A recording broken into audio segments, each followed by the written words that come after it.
In last lecture we have seen two theorems. First is internal section formula, second is external section formula. मग त्याच्यामध्ये example सोडवण्यासाठी 1-2-3 point बघा. आता internal section formula असेल segment AB R हा point R divide segment AB internally in the ratio m/n. आता इथे बघा A चा position vector A bar, R चा R बार आणि B चा B बार. आता इथं R divides AB internally in the ratio m/n. आता इथं बघा R हा जर AB चा मिड पॉइंट असेल, R is mid point of AB. Mid point असेल तर n इज इक्वल टू काय येणार n. मग m/n हा जो रेशियो आहे तो कसा येणार 1/1. आणि therefore R bar is equal to हा जो इंटरनल सेक्शन फॉर्म्युला आहे त्याच्यामध्ये जर आपण m आणि n ची व्हॅल्यू काय 1 पुट केली m plus n. Therefore R bar is equal to आता m is equal to n is equal to 1 आहे 1b bar plus 1a bar divided by 1 plus 1 means काय होणार बघा a bar plus b bar divided by 1 plus 1. हा झाला mid point formula. आता इथे आपल्याला a बार b बार आणि m आणि n हा रेशो दिला तर r बार ची व्हॅल्यू काढायला सांगतात which is position vector of r which divides ab. किंवा r हा ab चा मिड पॉइंट असेल तर r चा पोझिशन वेक्टर कॅल्क्युलेट करायचा r bar is equal to हा फॉर्म्युला यूज करून तुम्ही काढू शकता. आता तिसरा जो पॉइंट आहे तो कसा आहे बघा त्यावेळेला रेशो काढायला सांगतात. रेशो कोणता आहे m/n. मग रेशो जर काढायला सांगितला तर हा जो रेशो आहे तो काय कन्सिडर करायचा k/1. मग रेशो जर k/1 आपण कन्सिडर केला तर तिथे तुम्हाला k ची व्हॅल्यू काढायची आहे. मग k बघा रेशो m/n ऐवजी काय आला k/1 kb बार plus 1a bar divided bye k plus 1. ही व्हॅल्यू तुम्ही पुट करू शकताय. आणि मग रेशो काढताना k ची व्हॅल्यू तुम्हाला बघायची आहे. किंवा इथं जर प्लस असेल तर r हा पॉइंट AB ला काय करतो इंटरनली डिवाइड करतो. आणि इथे जर मायनस असेल तर r हा पॉइंट सेगमेंट AB ला कसा डिवाइड करतो एक्सटर्नली. किंवा r काय बघू शकता या सगळ्यामधून तुम्हाला k ची व्हॅल्यू मिळेल. k ची व्हॅल्यू जर पॉझिटिव्ह आली तर r डिवाइड्स AB इंटरनली आणि k ची व्हॅल्यू जर मायनस आली r डिवाइड्स AB एक्सटर्नली. असे 3 टाइपचे एक्झाम्पल आहेत त्याच्यावरती.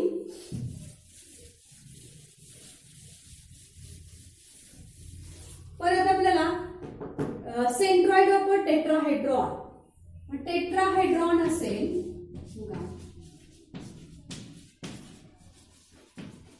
टेट्राहायड्रॉनचं काय काढायचं आपल्याला centroid. It is denoted by capital G. आता टेट्राहायड्रॉन असेल तर त्याला किती व्हर्टेक्स असणार 4. टेट्राहायड्रॉन ABCD त्याचे position vectors a bar b bar c bar d बार.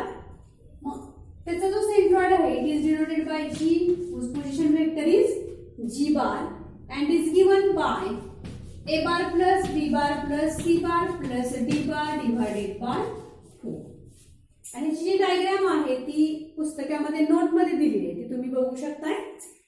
आणि सेंट्रॉइड ऑफ अ ट्रायंगल हा आता आपण ह्या एक्झाम्पल मध्ये बघणारच आहे. आता बोर्डवरची 2 एक्झाम्पल मी लिहिलेली आहे. जुन्या थेरममध्ये जुन्या सिलेबस मध्ये थेरम अशी होती ही सोडवून दिली तुम्हाला पुस्तकामध्ये तरी पण महत्त्वाची असल्यामुळे मी इथे घेतलेली आहे. थेरम मध्येच एक्झाम्पल आहे. मग आता पहिलं बघा prove that medians of a triangle are concurrent. Now what is mean by median?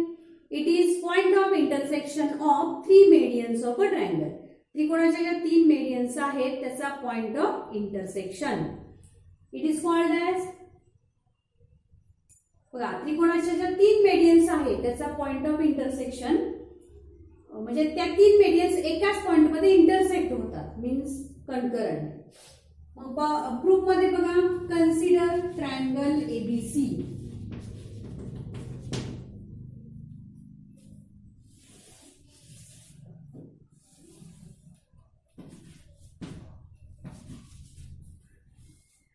Now first median AD.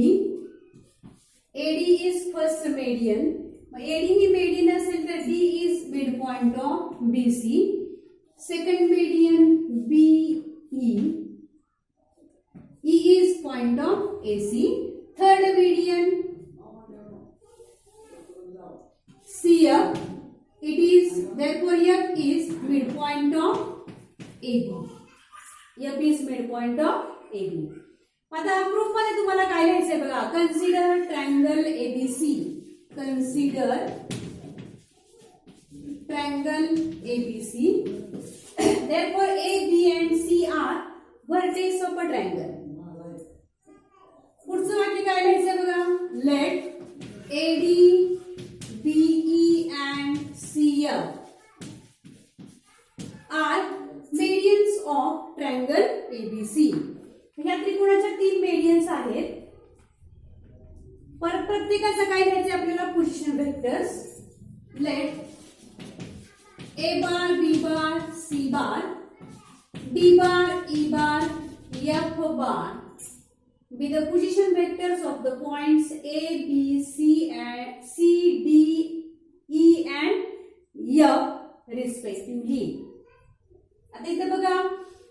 AD is first median, therefore D is midpoint of BC. Therefore, by midpoint formula, since D is midpoint of BC, therefore by midpoint formula,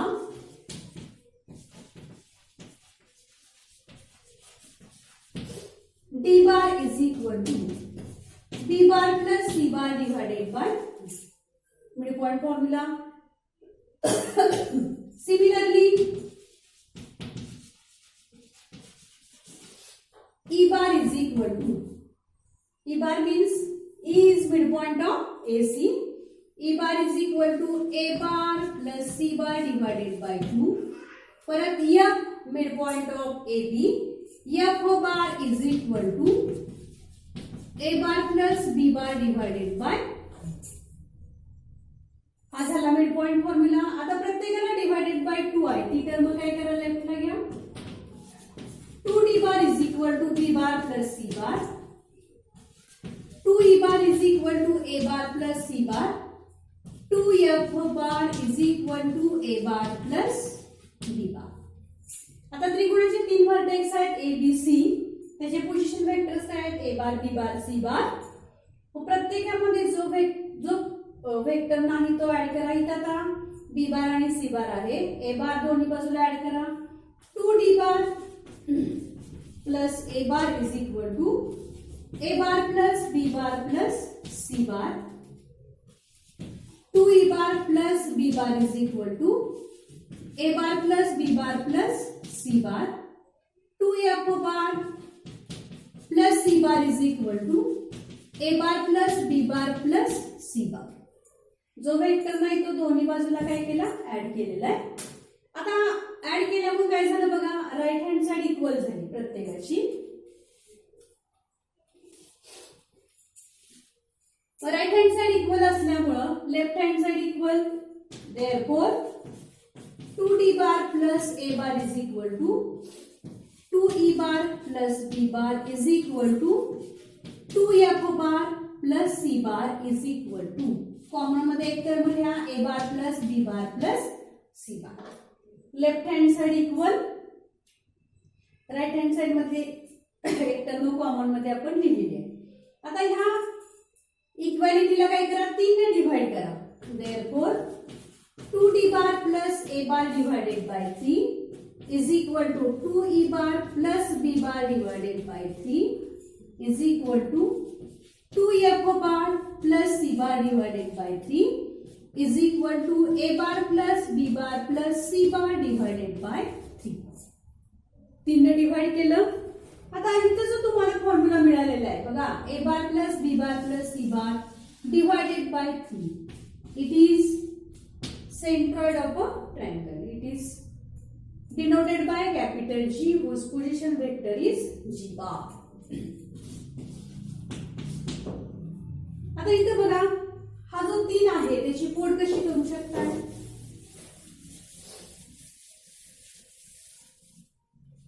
2d bar plus a bar,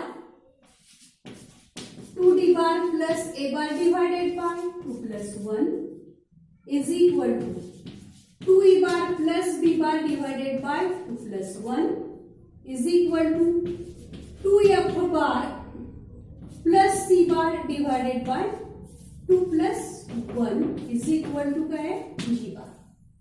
आता हे जे equation आहे याच्यावर आपण conclusion काय काढू शकतो बघा. The point capital G whose position vector is g bar. हा point G lies on three medians AD, BE and CF and divide each median internally in the ratio 2/1. याचा अर्थ काय झाला की पॉइंट G हा तीनही मेडियन वरती आहे.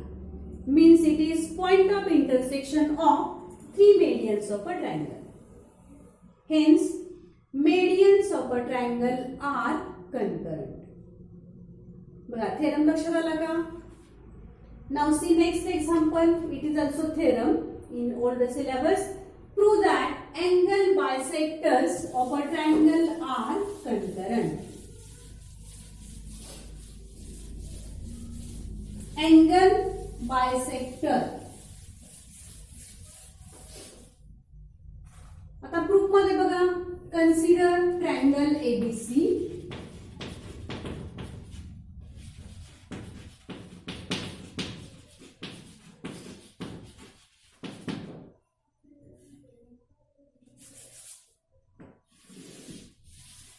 ट्रायंगल कन्सिडर केला आपण ABC.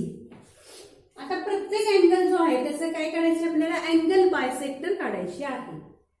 First angle bisector AD. AD is first angle bisector. Therefore, these two angles are same in measurement. Second angle bisector BE and third angle bisector CF.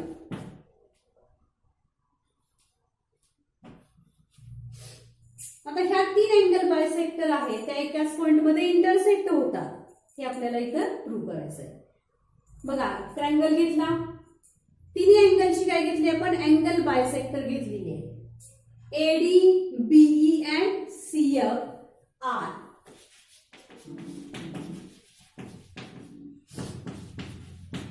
Angle bisectors of triangle ABC.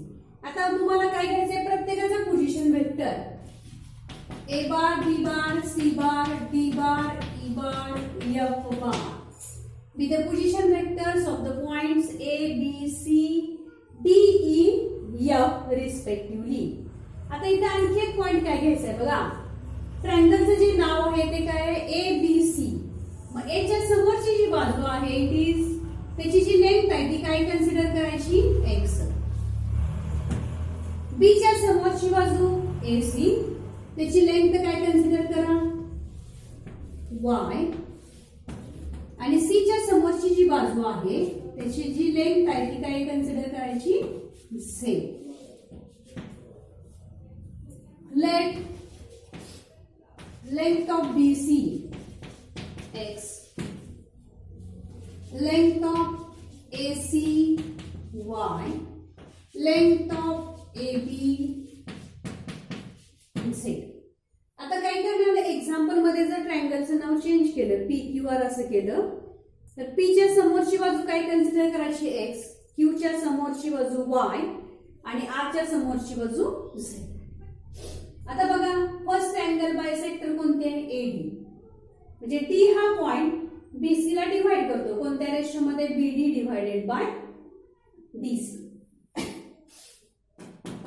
Now since AD is angle bisector,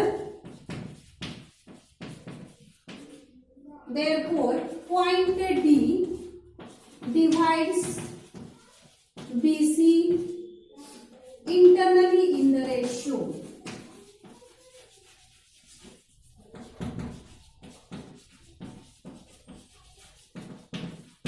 आता इथं बघा D हा BC ला कोणत्या ratio मध्ये divide करतो? बीडी divided by BC.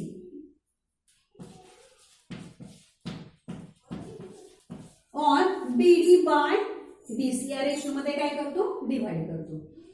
आता हाच रेशो आपण असा घेऊ शकतो का बघा, that is by similarity of two triangles ABD and ACD. या दोन्ही ट्रायंगलची सिमिलॅरिटी आपण कन्सिडर केली तर हा जो रेशो आहे BD डिवायडेड बाय DC हा रेशो आपल्याला कसा लिहिता येईल? AB divided by AC.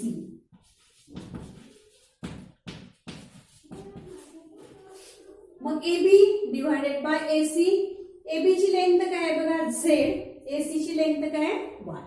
That is मग हाच रेशो आपल्याला कसा लिहिता येईल बघा, that is Z by Y. Means D divides BC internally in the ratio Z by Y. आणि मग इथं तुम्ही इंटरनल सेक्शन फॉर्म्युला यूज करू शकताय. मग लक्षात आलं का? D divides BC internally in the ratio Z by Y. Therefore, by internal section formula, internal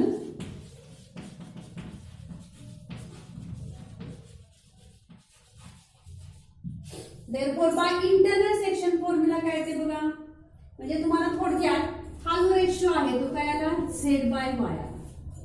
म्हणजे काय ना बघा, D bar is equal to काय ना ZC bar plus YB bar. ZC bar plus YB bar divided by Z plus Y. Z plus Y. त्याचप्रमाणे आपण E बार आणि काय काढायचा? F बार काढायचा आहे. Similarly E bar is equal to, आता हे लिहायला पण सोपं आहे बघा. E बार काढताना E च्या समोरचा व्हर्टेक्स सोडायचा. राहिलं काय बघा, XA bar plus ZC bar. XA bar plus ZC bar divided by X plus Z. त्याचप्रमाणे F bar is equal to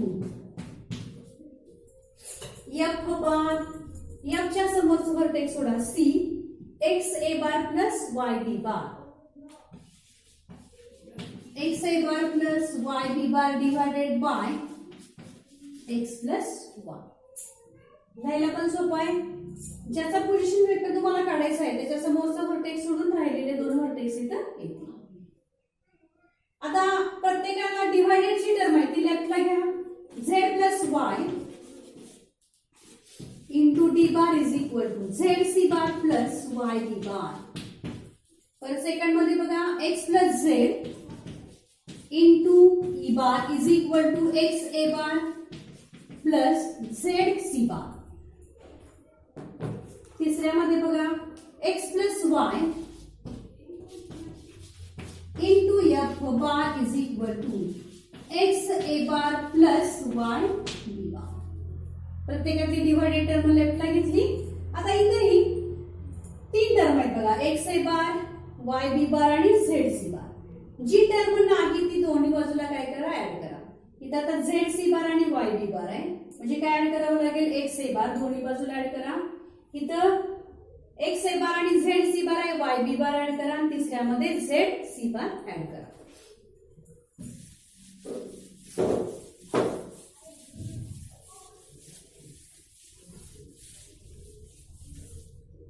मग पहिलं इक्वेशन काय ते बघा, Z plus Y into D bar plus काय ऍड करायचंय? XA bar is equal to राईटला आपण XA बार ऍड केला, XA bar plus YB bar plus ZC bar. XA bar plus YB bar plus ZC बार.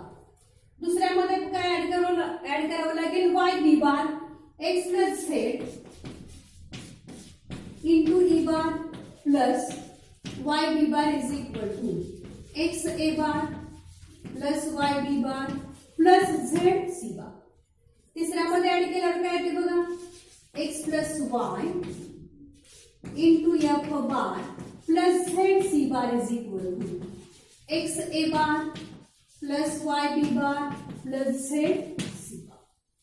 बघा प्रत्येकाची divided term आहे ती लेफ्टला घेतली, जी टर्म नाही ती दोन्ही बाजूला काय केलेली आहे ऍड केलेली आहे. आता हे केल्यामुळे काय झालं, तिन्ही इक्वेशन बघा राईट हँड साइड इक्वल आहे. याचा अर्थ काय झाला, left hand side equal.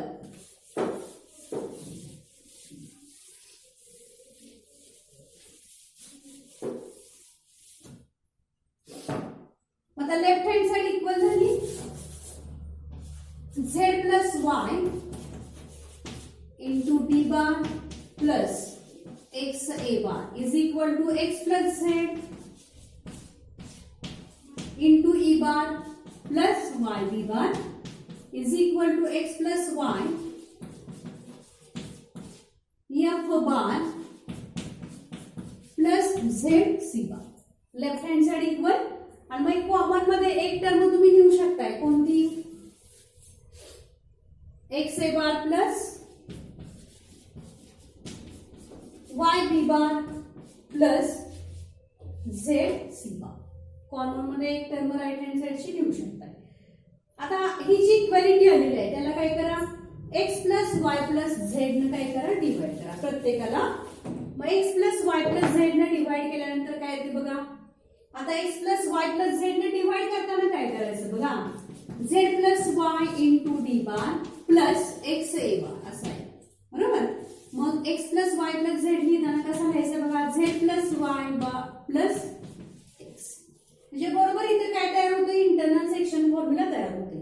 M D bar plus N A bar divided by M plus N या टाइप मध्ये लिहायचं आहे. सेकंडला डिवाइड केल्यानंतर काय येते बघा, is equal to x plus z into e bar plus y b bar divided by x plus z plus y. x plus y plus z. तिसऱ्याला डिवाइड केल्यानंतर x plus y into f bar plus z c bar divided by x plus y plus z. तिन्ही मध्ये पण x plus Y plus Z आहे, फक्त ह्या type मध्ये लिहा. म्हणजे बरोबर काय तयार होतं, internal section formula is equal to X A bar plus Y B bar plus Z C bar divided by X plus Y plus Z. आणि इथं हा जो फॉर्म्युला तयार झालेला आहे, X A bar plus Y B bar plus Z C bar divided by X plus Y plus Z. आणि हा जो आहे बघा, it is position vector of point of intersection of three angle bisectors. It is denoted by capital H whose position vector is h bar. आता इथं तुम्हाला या equality वरून वी कॅन बघा, इक्वॅलिटी ही जी इक्वॅलिटी आहे which shows that this point capital H whose position vector is h bar lies on three angle bisectors of triangle ABC and divide each angle bisector internally.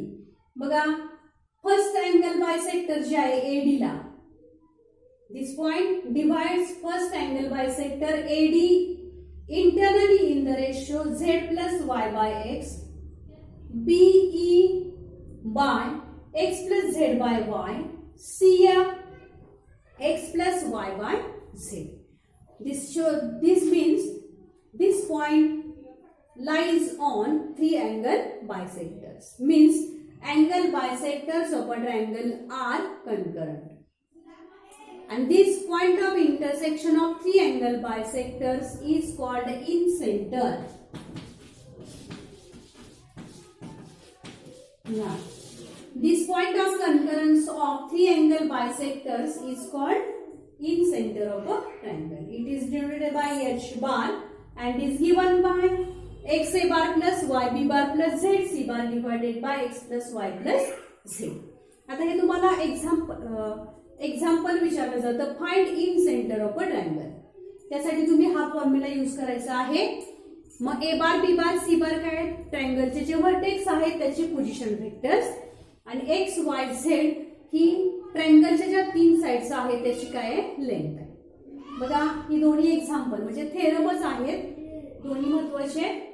आणि मग ह्याचा जो exercise आहे त्याची जे example आहे we can see in the next lecture. We can stop here. Thank you.